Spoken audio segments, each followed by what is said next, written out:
Hi, it's Fuad from Metal Release Welding. Wanted to give a breakdown of this 1994 300ZX 2JZ GTE build I've been working on. My friend Ray owns the car. I'm grateful for the opportunity to do the fab and welding work. Currently, the build is in process for more upgrades and some revisions. The build started with a compression check. I believe it's cylinder number 3 that had no compression.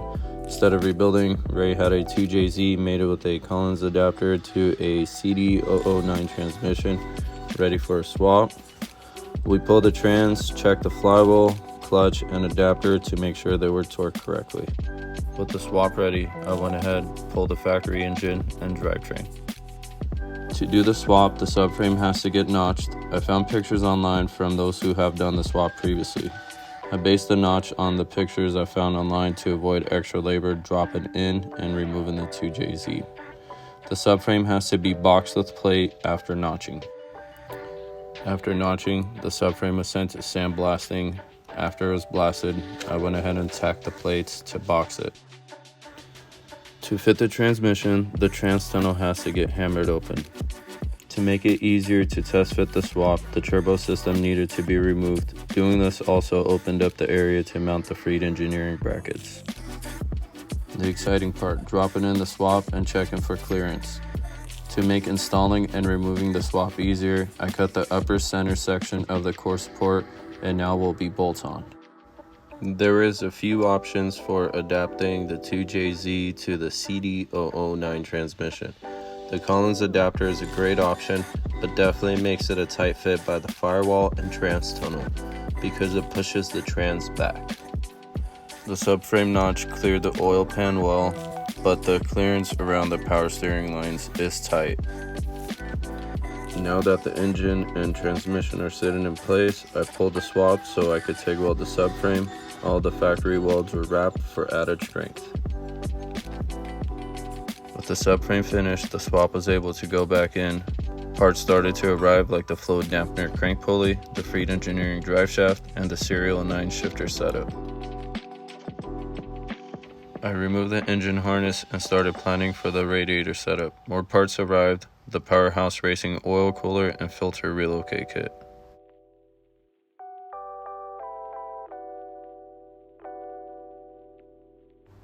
Installing the Powerhouse Racing oil filter relocate is definitely a challenge. The hoses are a tight fit.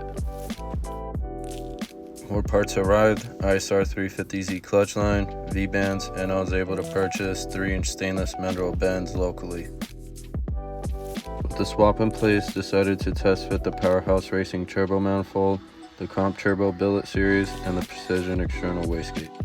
Started to make the AN lines for the power steering setup and make a bracket for the Powerhouse Racing reservoir. For some reason, I didn't take any pictures of the power steering, but I do have a video of the finished setup.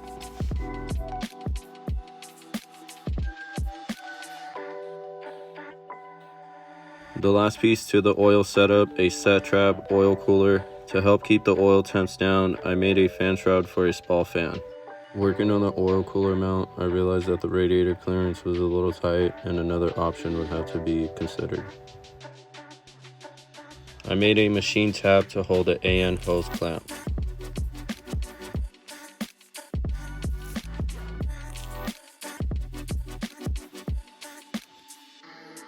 To keep the 300ZX heater core, the 2JZ coolant supply was converted to a -10 fitting.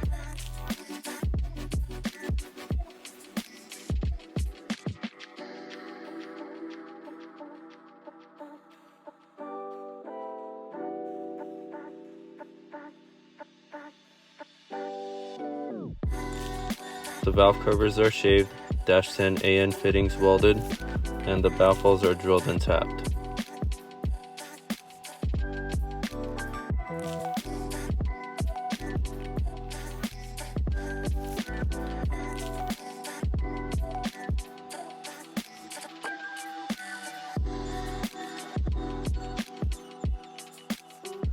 The front sway bar needs spacers made to clear the oil pan.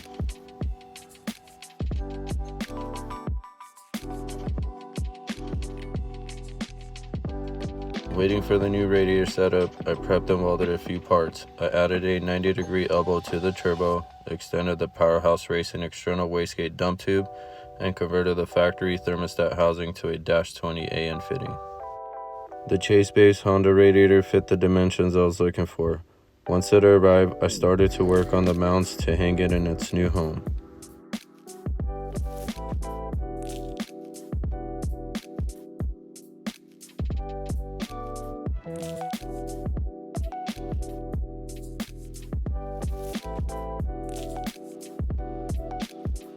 One of the hardest things I had to do in this whole build was make a -20 AN braided hose line.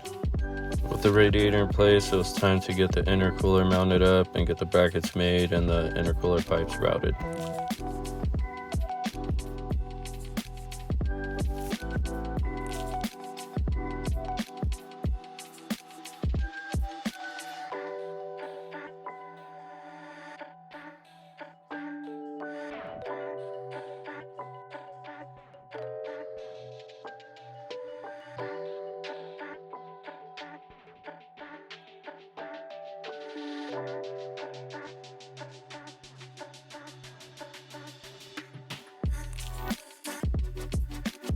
I'm happy with the fit up of the intercooler pipes. It's a direct route with minimal couplers and clamps. I was able to retain the factory crash bar for safety purpose. In the end, I had to redo the intercooler pipe. It's the portion connecting to the throttle body to clear the hood.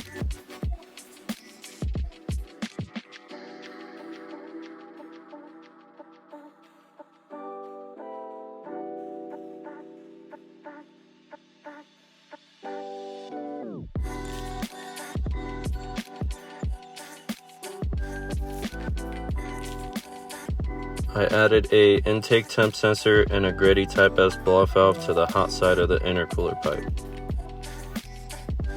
I modified the upper coolant body by cutting it so I can weld a -20 AN fitting. I machined a hole for a radiator filler neck and cap. The fit up for the filler neck was good. I welded it and made the upper radiator hose. To complete the coolant system, I decided to make a coolant reservoir.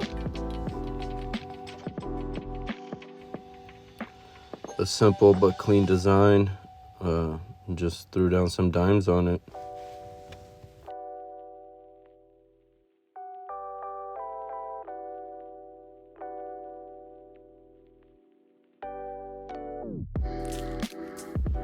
Made a stainless mount for the Motion Raceworks catch can. Now was able to route the AN hose.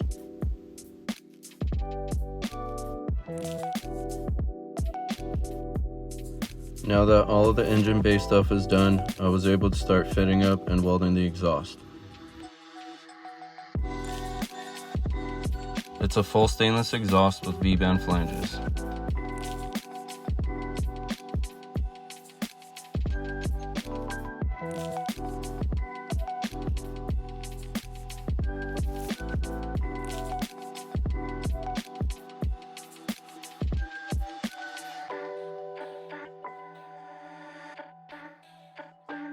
The exhaust tip was cut to be flush with the edge of the bumper.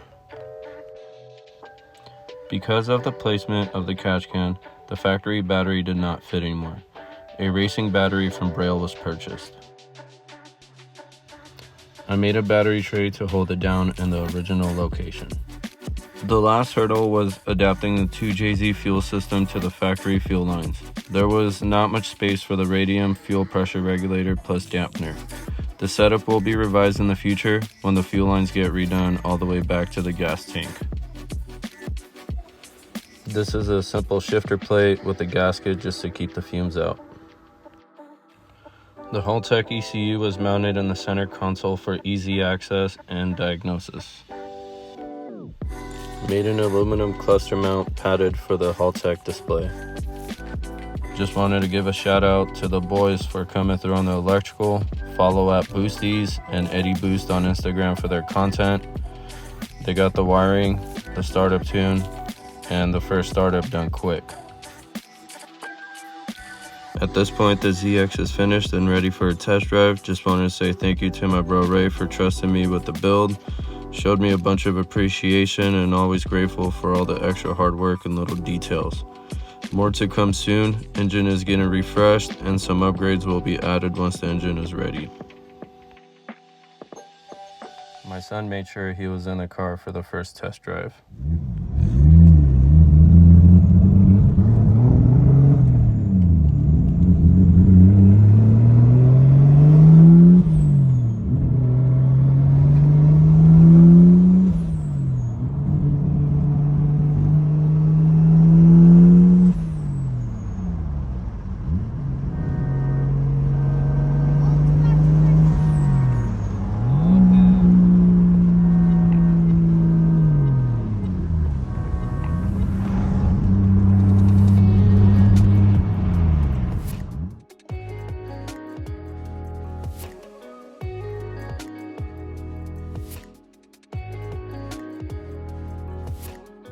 I wanted to say thank you to all those who watched the video, to those who subscribed, to those showing support, to the ones reaching out for projects, and to the friends I made for making content.